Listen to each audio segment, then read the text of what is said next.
கடகலக்னம் கடகலக்னத்திற்கெல்லாம் பொது விதியின் அடிப்படையில முழு அவயோக கிரகம் சனி பகவான். கடகத்திற்கு அதே விதிதான். கடகத்தில் யார் ஜனனிச்சிருந்தாலும் கண்டிப்பா சனிக்கு குரு தொடர்பு கிடைச்சே ஆகணும். அடுத்து லாபாதிபத்தியம் வந்தாலும் சரி, இந்த குரு தான் முதன்மையான தொடர்பு.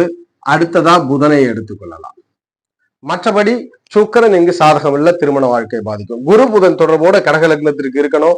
கடகலக்னத்துல 4ஆம் இடத்துல சனி வச்சோன்னா கடகலக்னக்காரங்க அவ்வளவு கஷ்டப்பட்டு வீடு வாகன சொத்தை அனுபவிச்சிருப்பார். கல்வியில ஒரு தடை ஏற்பட்டிருக்கும். 4ஆம் இடத்துல உச்சம், ஒரு கிரகம் உச்சம் பெற்றிருக்கு, அதிக பலனை செய்யும். காரகத்தின் மூலியமா செய்யும். அப்ப ஆரம்பத்துல எஜுகேஷனை தடை பண்ணும், பிடிச்சதை படிக்க முடியாது, இல்ல டிராப் அவுட் ஆக செய்யும், நிறைய சிரமப்படுத்தும்.